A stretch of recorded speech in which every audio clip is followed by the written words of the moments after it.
You're listening to the Winner Hughes podcast with Joe and Eric Hughes. And now, here's the Hughes brothers. Welcome into a new Winner Hughes podcast. Sorry for the delay getting this up. I had to have an emergency root canal, which was still less painful than some of the things we've seen from the A's this season. The A's are losing better, which is a good thing as we're getting ready to close the season up. We're seeing this team play consistently more competitive baseball.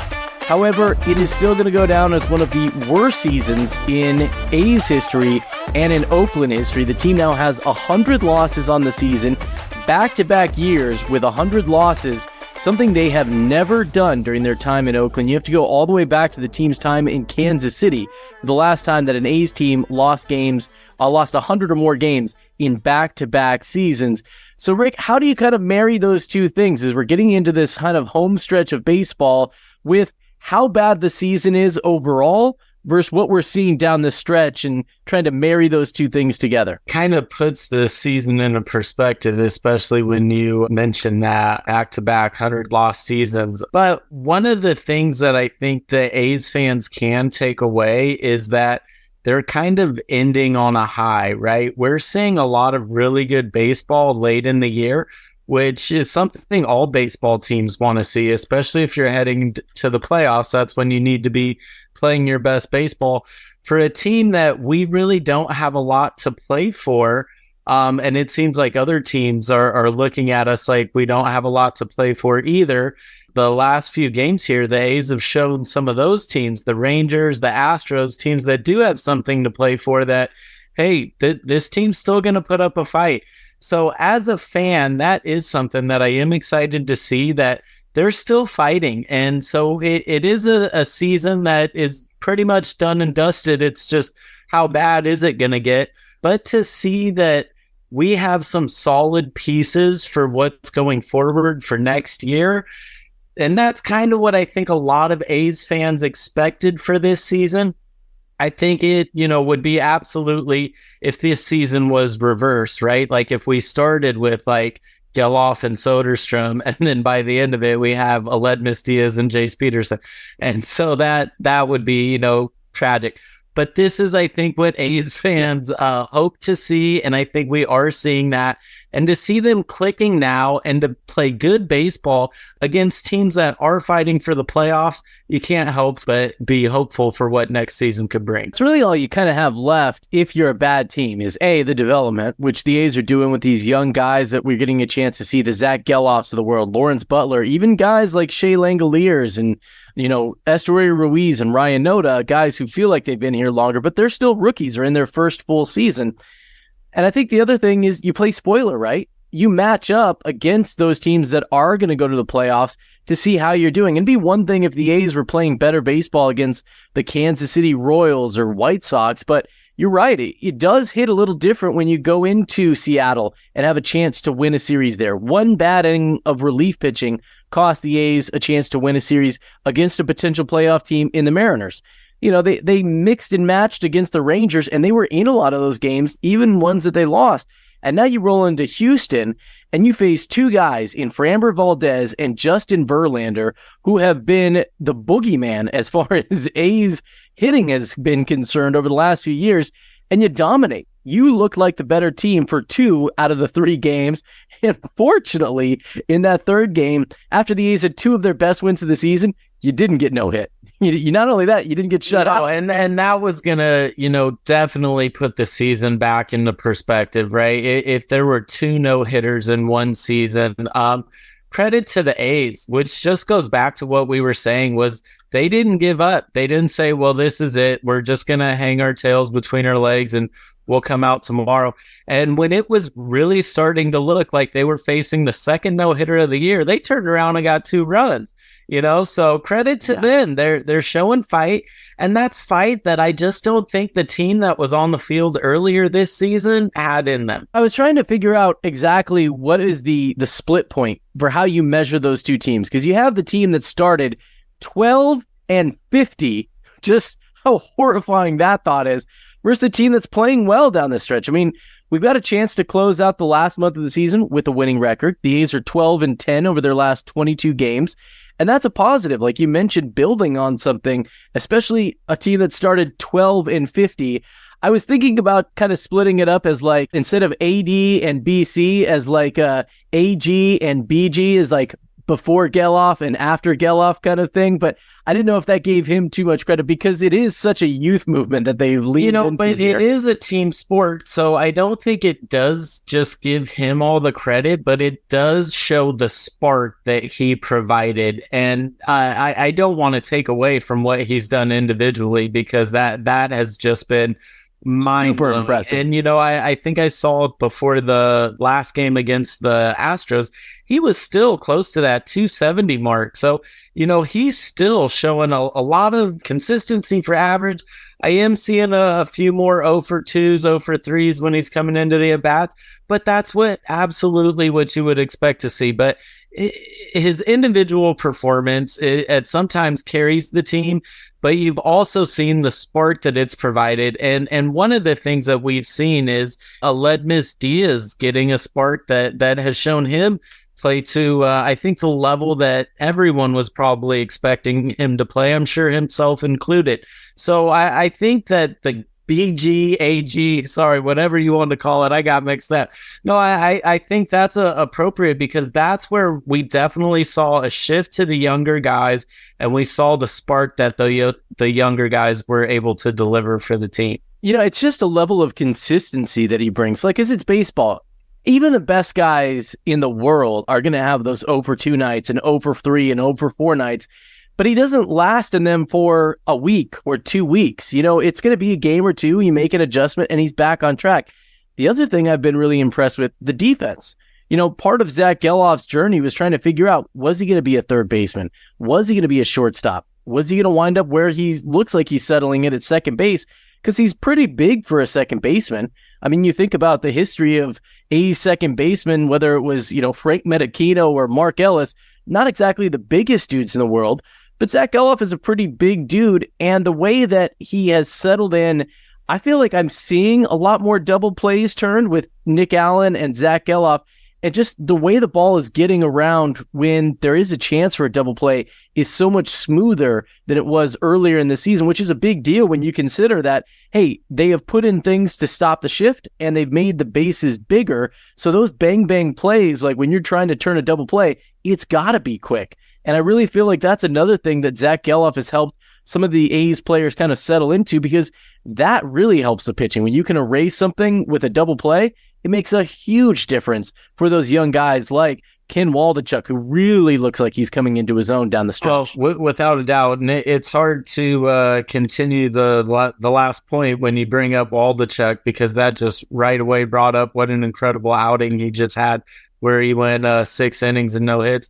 But one of the things I just wanted to add to that piece and those double plays is the work that Ryan Noda's doing over at first base. And I think it's something that A's fans probably took a little advantage of, seeing Matt Olson there at first base for so long.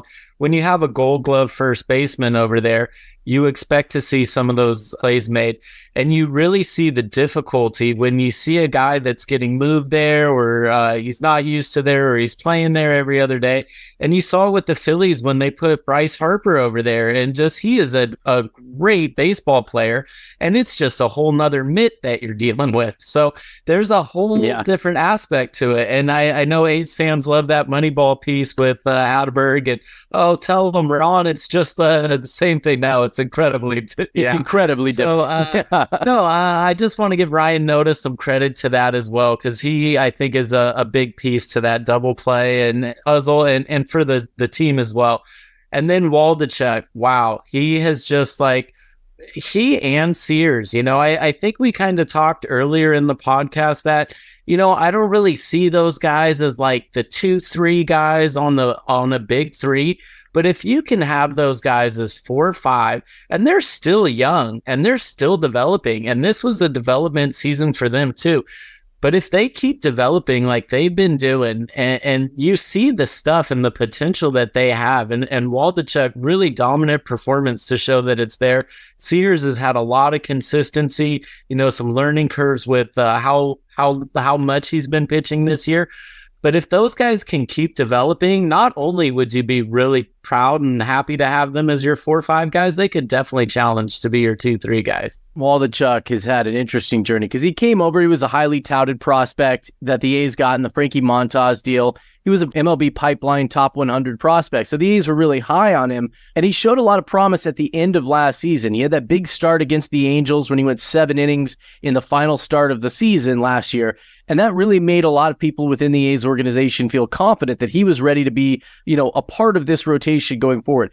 And then he started the season like many of the A's starting pitchers, disastrous. In his first half of the season, he had like a 6.63 ERA, got bumped out of the rotation. And the A's did something interesting. Rather than send him back down to AAA and say, figure it out down there, they moved him into a bullpen role. And they're like, you're going to get, 3-4 innings. And we want you to work on really dialing in your changeup and being able to throw it whenever you want to, as opposed to whatever the scouting report says. Your pitches dictate it, not what the scouting report says. And over time, the A's started going from 2 to 3 innings to 3 to 4 innings, and then 5 innings. He's made some starts. They're using him in the opener a lot. And you're talking about his last start in that game against the Astros. Talk about hope. Mason Miller started that game as the opener. We already know he's on a limited pitch count. You follow him up with Ken Waldichuk, 2 of the A's best pitching prospects, going into Houston, a place where you can hit a pop fly for a home run out into those Crawford boxes. And they went 8 innings of one-hit shove-it ball that against one of the hottest teams in baseball. It was absolutely one of the more impressive wins that the A's have had this season. I think you got to give some credit there to the coaches. Just everything that you just said was something I heard Ramon Hernandez say pretty much word for word on Gamecast, and that was that. That's where I steal it from. I listen to Ramon and I steal everything. Steal it from the guy that knows, right? Steal from the best, No, he was just saying, so much data is out there in the scouting reports, and it's, you got to be able to read through that and to still have that feel of the game. So like you're saying, no, the scouting report says this, but you got to have that feel that changeup is under control, and it doesn't matter if he's looking for it or not. You have the command of it that you're going to sit him down right here. So credit for that. And I think the coaches are doing a pretty good job developing these players, because that's something we need. I want to know what your thoughts are, because I really believe that there are different kinds of coaches, and there are coaches that are really good developmental coaches. Then there's your championship caliber coaches, right? Like Bob Melvin, I think people were really interested to see him go from a young A's team where he's able to help develop players, then to go into a star-studded Padres lineup where sometimes your job is to manage egos. And so there are some different skill sets there, different personalities fit the job. What do you think of this current coaching staff?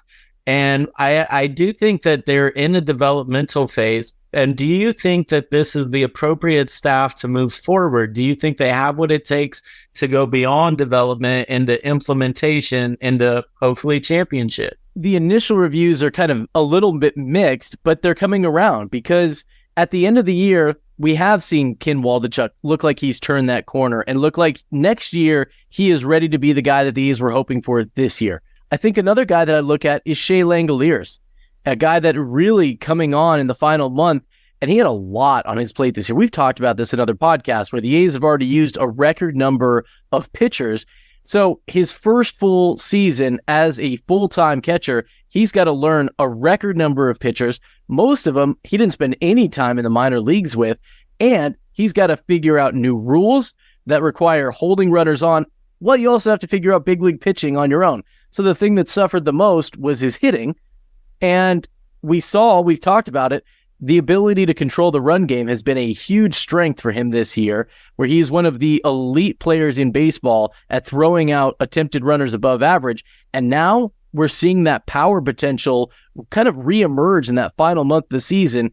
Coming into this podcast, I think he's got 18 homers, and he's got a chance to be the first A's catcher since Ramon Hernandez, 20 years ago, to have 20 homers in a season, which is something that you're really counting on for a guy like Shea Langoliers. He just looks more comfortable. You look at some of those players and how they develop through the year, and that gives me a lot of encouragement with the guys that are on Mark Kotze's coaching staff right now.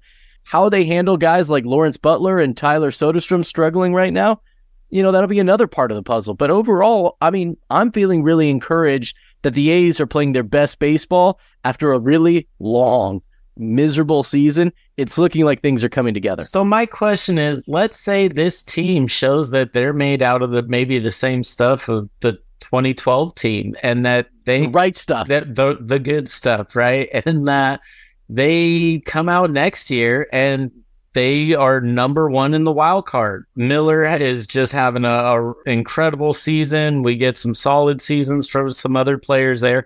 Have you seen enough from Kotze that you would feel comfortable that he's the guy making the right decisions and the right pitching changes at the right times, that you think he's the coach that could get them there? I do. I mean, I wouldn't, I'm not going to go on and say that he's had a perfect season by any stretch of the imagination. I think that that's, fair to say about any manager, whether it's Kotze or whether it's, pick a guy from that's been doing this for a long time. There's always things you can kind of point out where you didn't quite like that. But overall, I think Kotze, when you see the way that he gets a guy into a role, he's got a plan for how he wants to use guys. And for a while, it was, all right, I'm going to try to get my starter out there. If I get into trouble, I'm going to get Lucas Erceg in there to kind of get us out of trouble. And then Erceg hit a little bit of a wall, and he had to kind of readjust. And so you saw a guy like Sean Newcomb get an opportunity to take that role. He's found different ways rather than just kind of keep running into this wall over and over and over again. I give him a lot of credit for being willing to try a lot of things and stick with what works and be able to move on quickly. You even think back, it seems like a long time ago, but remember the plan to start this year was that Jesus Aguilar and Ryan Noda were going to split time at first base. And Ryan Noda made it very clear that he was going to be the guy. And the East didn't just wait around and be like, hey, you know what, Jesus, we paid you a few $1 million and we like you around here. They just made that move and they moved on, said, Noda, you're our guy. So I do like that. I do get frustrated with times. Like, I personally would like to see Echeverria Ruiz in some more of these games, but I get where Kotze's looking at it and be like, well, we're going to give Lawrence Butler a shot to show what he can do for a prolonged stretch. And then two of my best guys are Seth Brown and Tony Kemp. And I'm not going to have second base available for Tony Kemp because I've got Zach Geloff right now, which kind of limits your ability to get Ruiz in there as much as maybe somebody like me would like. I've liked the job that Kotze's done, and I think sometimes, you got to remember he's working with what he has. I'm not really expecting to walk into Kotze's bakery and buy gourmet cupcakes at the moment, considering that his ingredients may not be top of the shelf ingredients, but they are starting to look like some very good ingredients. So I've been happy with what we're seeing from there, and I am really excited of what the future could bring next year. I want to know, just kind of looking back on this year, what was, I guess, and man, so many, what would you say is like the shining light for you, if you could just pick one, and what is the, oh my God, are you kidding? I think I may know what the, oh my God, are you kidding is, but hey, the way this season has gone, who knows? Well, if you're talking about for players, I mean, the shining light for me is two guys. It's Zach Geloff and Mason Miller. And since you asked me, I'll take the two easiest, obvious choices so that it makes it harder for you to answer the same question. But I think Zach Geloff is the shining light on the offensive side. I think Mason Miller, because I've been crowing about him since he was in the minor leagues and, striking out 11 in one inning. No, just kidding. But, those are the guys that give me a lot of shining light potential. As far as the, oh my God, have you got to be kidding me? I don't even know. Like, obviously, you can look at the Yankees and getting no hit at home and having that streak. But, I mean, there were so many moments in that 12-50 start that you had to go numb to how bad it was. There was even moments where they played better as of late. They were getting no hit in a game. They loaded the bases with nobody out in a game. They were still getting no hit, and they still didn't manage to get a run home. And that just happened recently where you're sitting there pulling your hair out. So you try to let those things go throughout the year and try to look at those positive performances from Zach Geloff, or that Mason Miller is healthy down the stretch and hopefully, gives us a lot to be optimistic about. Because honestly, the no-hitter against the Yankees, I kind of shrugged that off really quickly because of how bad everything was earlier in the year. What about you? So my shining light, I'm gonna go to, well, I'll do the negative first so we can transition on a good note. So the negative, I mean, come on, it's got to be Vegas and the noise that has created. Yeah. What that has done for fans, for some fans completely abandoning their fandom. Some fans, we had a podcast where we talked about like people feeling like they were in mourning, and I still remember, those initial feelings and that initial shock. So maybe that one was too obvious. So that's why you went to that one. But yeah, it's just I was thinking on-field moments. It's the possum. No, but then my shining light, I'm going to have to say SD Ruiz here to come in as a rookie and get this franchise rookie stolen base record. And he's really close to doing the American League stolen base record. And on top of that, he's for rookies. For rookies, excuse me. And on top of that, he is still top 5 in the league for average with runners in scoring position. And so just definitely a shining light. I know that he hasn't gotten all that center field playing time that he saw at the beginning, but I do feel hopeful that Butler is somebody that is also going to emerge and continue to develop. And if Ruiz is playing like left field or center field now and then, I'm really liking that A's outfield. What I really liked from Ruiz is that when they took his playing time away, he didn't just pout, he went to work. And we've seen him in the games where he's gotten an opportunity to start when he's been in either center field or left field, that he has had an impact like you saw earlier in the year. His numbers are up, he's hitting the ball harder, and when he gets on base, it's essentially a triple. It doesn't matter how many outs there are, he's going to get to third if he's got enough time to do it. And I really like what the A's are doing. I mean, like we've been talking about it. They are losing better, but they're also winning more consistently. And each game, for the most part, they're in it.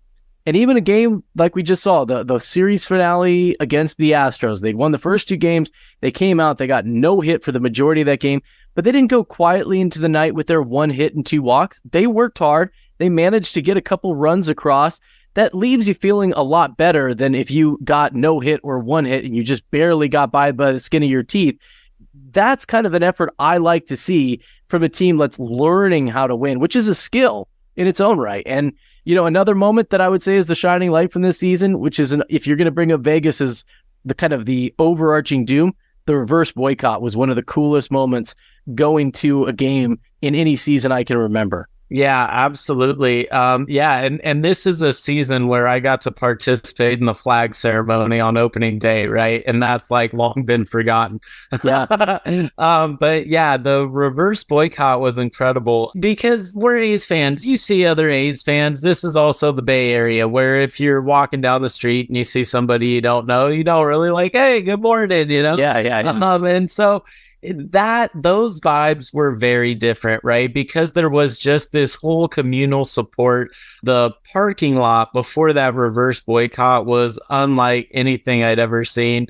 The vibes and the culture and everything inside was just incredible. So good shout there. Just before we wrap things up today, I did want to ask you if you had a chance to see any of the news that got out this week about A's owner John Fisher had said that he's going to lose $40 million. It's just a little less than that, $39 million. Let's be accurate. And a great baseball writer for Forbes, Maury Brown, wrote an article about it. He got access to some of those financial documents to verify some of this and kind of do some reverse accounting to figure out how that all works. Now, the fact that the A's are losing money this season is not a shock.